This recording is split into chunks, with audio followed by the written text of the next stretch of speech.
Governor നയപ്രഖ്യാപന പ്രസംഗം ചുരുക്കിയത് സഭയോടും സർക്കാരിനോടുമുള്ള അവഹേളനമെന്ന് ഡോക്ടർ തോമസ് ഐസക്. സർക്കാരിനോടും മുഖ്യമന്ത്രിയോടുമുള്ള അതൃപ്തിയാണ് ഇതുവഴി അദ്ദേഹം വ്യക്തമാക്കിയത്. ഗവർണർക്കെതിരായ പ്രതിഷേധം തുടരുമെന്നും 24-ന്റെ firing line with KR Gopikrishnan എന്ന പ്രത്യേക അഭിമുഖത്തിൽ ഡോക്ടർ TM തോമസ് ഐസക് വ്യക്തമാക്കുന്നു. സർക്കാരിനോടുള്ള വിയോജിപ്പ് മാത്രമല്ല, ആ നിയമസഭയോടുള്ള അവഹേളനമല്ലേ എന്ന്. ഈ ഗവർണർ നിയമസഭയിൽ വരുമ്പോൾ എല്ലാവരോടും കൈകുപ്പി വണങ്ങി അങ്ങനെയല്ലാതെ എന്തെങ്കിലും അനുഭവം ഉണ്ടായിട്ടുണ്ടോ? ഇതൊരാളോടും ചിരിക്കുക പോലും ചെയ്യാതെ, അഭിവാദ്യം ചെയ്യാതെ കയറുന്നു, ഒരു വാചകം വായിക്കുന്നു, ഇറങ്ങിപ്പോകുന്നു. ഇത് നിയമസഭയോടുള്ള അവഹേളനമാണ്. കേന്ദ്രത്തിനെതിരായ സമരത്തിൽ വെള്ളം ചേർത്തിട്ടില്ലെന്ന് ഡോക്ടർ തോമസ് ഐസക്. ഡൽഹിയിൽ മുഖ്യമന്ത്രിയും മന്ത്രിമാരും പോകുന്നത് സമരത്തിന് തന്നെയാണ്, മറ്റു പ്രതിപക്ഷ കക്ഷികളുടെ പ്രാതിനിധ്യം ഉറപ്പാക്കാനാണ് സമ്മേളനം എന്ന് പറഞ്ഞതെന്നും 24-നോട് അദ്ദേഹം പറഞ്ഞു. മന്ത്രിമാരും എംഎൽഎമാരും പോകണത് സമരം ചെയ്യാനാ. പക്ഷെ നമ്മൾ ചെയ്യാൻ പോണ സമരത്തിന് ബാക്കിയുള്ളവരൊക്കെ വിളിക്കണം എങ്ങനെയാ? അപ്പം അതിക്ക് മുമ്പ് ഇതിൻ്റെ ഉദ്ഘാടന സമ്മേളനം ഉണ്ടാവും. ആ സമ്മേളനത്തിന് ധരിക്കുന്ന പേര് ഇതാണ്, അതിലാണ് ഇവരൊക്കെ സംസാരിക്കുക. അല്ലാതെ അപ്പം ഞങ്ങളുടെ സമരത്തിൽ പങ്കെടുക്കാൻ വേണ്ടി നിങ്ങൾ വന്നോന്നല്ല പറയണേ. ഞങ്ങൾ പോണ സമരം ചെയ്യാനാ. അതിൻ്റെ ഉദ്ഘാടനത്തിന് യെസ്, അങ്ങനെ ഒരു സമ്മേളനം നടക്കുന്നു, ആ സമ്മേളനത്തിലേക്ക് ഇവരൊക്കെ ക്ഷണിക്കുന്നു. അതാണ് ഈ സമരം മാറ്റിയിട്ടൊന്നുമില്ല. മുഖ്യമന്ത്രിയുടെ മകളുടെ കമ്പനിക്കെതിരായ കേന്ദ്ര ഏജൻസികളുടെ അന്വേഷണം നടക്കട്ടെ എന്നും ഡോക്ടർ തോമസ് ഐസക് പ്രതികരിച്ചു. 16 കോടി രൂപ മീഡിയ ഹൗസസിന് കിട്ടിയിട്ടില്ലേ? അന്വേഷിക്കണം. ബാക്കി രാഷ്ട്രീയക്കാർക്കില്ലേ? അന്വേഷിക്കണ്ടേ? ഒരു രേഖയില്ലാതെ ഇത്രയും പണം 100 കോടി രൂപ കൊടുത്തിട്ട് അതിനെക്കുറിച്ചൊന്നുമില്ല. മുഴുവൻ രേഖയും വെച്ച് 1 കോടി എത്രയായി? 70 ലക്ഷമോ എത്ര? അന്വേഷിച്ചോട്ടെ, റിപ്പോർട്ട് വന്നോട്ടെ.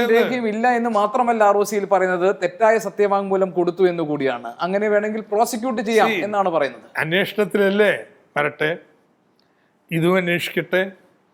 ഇവിടെ മാത്രം കണ്ണിയല്ലുന്നത് ഇത് നോക്കുന്നത് വ്യത്യാസം നോക്ക്. രണ്ടിൻ്റെയും പല കടലാസും രേഖയുണ്ടായിട്ടാണ് കൊടുത്തിരിക്കുന്നത്. Firing line with KR Gopikrishnan എന്ന ഇന്റർവ്യൂ സീരീസിലാണ് ഡോക്ടർ തോമസ് ഐസക് ഇങ്ങനെ മനസ്സ് തുറന്നത്. ഇപ്പോൾ KR ഗോപികൃഷ്ണൻ നമുക്കൊപ്പം തത്സമയം ചേരുന്നു. പ്രേക്ഷകരുടെ ഒരു കാര്യം കൂടി പറയട്ടെ, ഇന്ന് വൈകുന്നേരം 5 മണി മുതൽ 6 മണി വരെ 1 മണിക്കൂർ ദൈർഘ്യത്തിൽ ഈ അഭിമുഖം 24 സംപ്രേഷണം ചെയ്യും. KR ഗോപികൃഷ്ണൻ തത്സമയം ചേരുന്നു. ഗോപികൃഷ്ണൻ വളരെ ട്രാൻസ്പെറൻ്റായി സംസാരിക്കുന്ന ഒരാളാണ് ഡോക്ടർ തോമസ് ഐസക്. അദ്ദേഹം ഇതിലും സുതാര്യമായ ചില നിലപാടുകൾ എടുത്തു എന്ന് നമ്മൾ മനസ്സിലാക്കുന്നു. വിവരങ്ങൾ SKN താങ്കൾ പറഞ്ഞതുപോലെ തന്നെ വളരെ സുതാര്യമായി കാര്യങ്ങൾ പറയുന്ന ആളാണ് ഡോക്ടർ TM തോമസ് ഐസക്. അതോടൊപ്പം തന്നെ പറയേണ്ട കാര്യങ്ങൾ വളരെ സൂക്ഷ്മതലത്തിൽ നമ്മൾ പരിശോധിച്ചു കഴിഞ്ഞാൽ പറയേണ്ട കാര്യങ്ങൾ എന്താണ് എന്നുള്ള കാര്യവും നമുക്ക്, തോമസ് ഐസക് എന്താണ് ഉദ്ദേശിക്കുന്നത് എന്ന കാര്യവും നമുക്ക് വ്യക്തമാകും. നേരത്തെ തോമസ് ഐസക് പറഞ്ഞത് നമ്മൾ കേട്ടതുപോലെ തന്നെ ഇപ്പോൾ ഏറ്റവും പ്രധാനപ്പെട്ട ഒരു വിഷയം, ഗവർണർ ഈ രാജ്യത്തെ തന്നെ ഏറ്റവും ദൈർഘ്യം കുറഞ്ഞ ഒരു നയപ്രഖ്യാപന പ്രസംഗമാണ്. 78 സെക്കൻഡ് മാത്രമുള്ള ഗവർണറുടെ നയപ്രഖ്യാപന പ്രസംഗം. അതിനോട് മുഖ്യമന്ത്രിയുടെ പ്രതികരണം എന്തായിരുന്നുവെന്ന് SKN നമുക്ക് ഓർമ്മയുണ്ട്. അദ്ദേഹം പറഞ്ഞത് ഇങ്ങനെയും നയപ്രഖ്യാപന പ്രസംഗം നടത്താമെന്നാണ്. മാത്രമല്ല LDFന്റെ പാർലമെന്ററി പാർട്ടി യോഗത്തിലുണ്ടായിരുന്ന ഒരു തീരുമാനം തന്നെ ഗവർണറെ ഈ നിലയ്ക്ക്, അതായത് നിയമസഭയ്ക്കകത്തുള്ള അദ്ദേഹത്തിന്റെ പെരുമാറ്റം സംബന്ധിച്ച കാര്യങ്ങളിൽ വലിയ രീതിയിലുള്ള വിമർശനം ഗവർണർക്കെതിരെ ഉന്നയിക്കേണ്ട എന്നുള്ളതായിരുന്നു. അതിനെ തുടർന്നാണ് നിയമമന്ത്രി P. രാജീവ് പറഞ്ഞത് സർക്കാരിന് പറയാനുള്ള കാര്യങ്ങളെല്ലാം തന്നെ അതിന്റെ അവസാന ഖണ്ഡികയിൽ, നയപ്രഖ്യാപന പ്രസംഗത്തിന്റെ അവസാന ഖണ്ഡികയിലുണ്ട്. അങ്ങനെ ഗവർണർ ആ ഭാഗം വായിച്ചുകൊണ്ട് അദ്ദേഹത്തിന്റെ ഭരണഘടനാപരമായ ഉത്തരവാദിത്വം നിറവേറ്റി കഴിഞ്ഞു എന്നാണ്.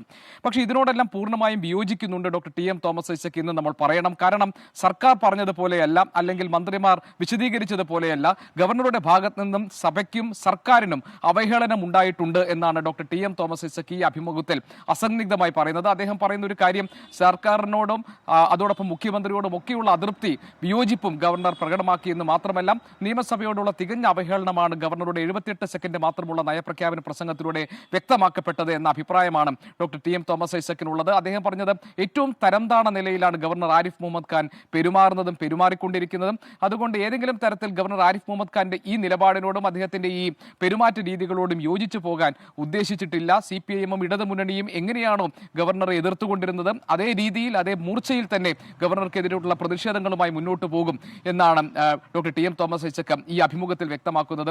എസ് കെ, നമുക്കറിയാം നയപ്രഖ്യാപന പ്രസംഗം, ഇത്തവണ ഗവർണർ നടത്തിയിരിക്കുന്ന നയപ്രഖ്യാപന പ്രസംഗം അല്ലെങ്കിൽ ആ ഉള്ളടക്കവും കഴിഞ്ഞ തവണ നടത്തിയ നയപ്രഖ്യാപന പ്രസംഗത്തിലെയും ഉള്ളടക്കം തമ്മിലുള്ള പ്രധാനപ്പെട്ട വ്യത്യാസം, കേന്ദ്രത്തിനെതിരായിട്ടുള്ള വിമർശനം ഇത്തവണത്തെ നയപ്രഖ്യാപന പ്രസംഗത്തിൽ കുറഞ്ഞു പോയിരിക്കുന്നു എന്നുള്ളതാണ്. അത് ബോധപൂർവം സർക്കാർ ഗവർണറുമായി ഒരു ഒത്തുതീർപ്പ് ഉണ്ടാക്കാൻ വേണ്ടി നടത്തുന്ന മയപ്പെട്ട നിലപാടാണ് എന്നൊക്കെയുള്ള വിമർശനങ്ങൾ ഉണ്ടായിരുന്നു.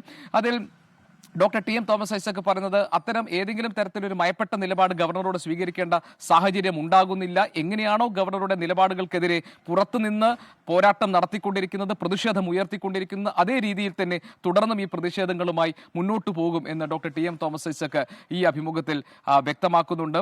മറ്റൊന്ന് പ്രധാനപ്പെട്ട കാര്യം, സഹകരണ മേഖലയിൽ ഉണ്ടായിട്ടുള്ള അഴിമതിയുമായി ബന്ധപ്പെട്ട് മുഖ്യമന്ത്രിയുടെ മകൾ വീണ വിജയന്റെ എക്സാലോജിക്കെതിരെ ഉയർന്നു വന്നിരിക്കുന്ന ആരോപണങ്ങളും അതിന്മേൽ CBI ED അന്വേഷണം വേണമെന്ന ആവശ്യവുമാണ്. അതിൽ doctor T M Thomas Isaac പറഞ്ഞത് എൻഫോഴ്സ്മെന്റ് ഡയറക്ടറേറ്റിനെ രാഷ്ട്രീയമായി ഉപയോഗിക്കുന്നു എന്ന അഭിപ്രായത്തിൽ തനിക്ക് മാറ്റമില്ല. അതേസമയം തന്നെ ഏതെങ്കിലും തരത്തിൽ ഇതുമായി ബന്ധപ്പെട്ട അന്വേഷണങ്ങൾ നടക്കുന്നുണ്ടെങ്കിൽ ആ അന്വേഷണം നടക്കട്ടെ, അതിലൂടെ കാര്യങ്ങൾ പുറത്തു വരട്ടെ എന്നതാണ്. പക്ഷേ മുഖ്യമന്ത്രിയുടെ മകളുടെ കാര്യം മാത്രമല്ല അന്വേഷിക്കപ്പെടേണ്ടത്, മാധ്യമ സ്ഥാപനങ്ങൾക്ക് കൊടുത്തിട്ടുള്ള 16 കോടി രൂപയുടെ കാര്യത്തിലും മറ്റ് രാഷ്ട്രീയ സംഘടനകൾക്ക് കൊടുത്തിട്ടുള്ള പണത്തിന്റെ കാര്യത്തിലും ഒക്കെ അന്വേഷണം വേണം. അവിടെ വിവേചനം കാണിക്കുമ്പോഴാണ് എൻഫോഴ്സ്മെന്റ് ഡയറക്ടറേറ്റിനെ പോലെയുള്ള ഏജൻസികൾ രാഷ്ട്രീയ താല്പര്യത്തോടു കൂടി പ്രവർത്തിക്കുന്നു എന്ന ആക്ഷേപം താൻ ഉന്നയിക്കുന്നത് എന്നും doctor T M Thomas Isaac ഈ അഭിമുഖത്തിൽ വ്യക്തമാക്കുന്നുണ്ട്. Thank you K R Gopikrishnan. നിശ്ചിതമായ വാക്കുകളിലൂടെ ഡോക്ടർ തോമസ് ഐസക് പറഞ്ഞതും പറയാതെ പറഞ്ഞതും ഒക്കെ ഉൾപ്പെടുത്തി 1 മണിക്കൂർ ദൈർഘ്യത്തിൽ ഈ അഭിമുഖം ഇന്ന് വൈകുന്നേരം 5 മണി മുതൽ 6 മണി വരെ 24 സംപ്രേഷണം ചെയ്യും. Firing line with K R Gopikrishnan. പുതിയ ഇൻ്റർവ്യൂ സീരീസാണ് ഇത്.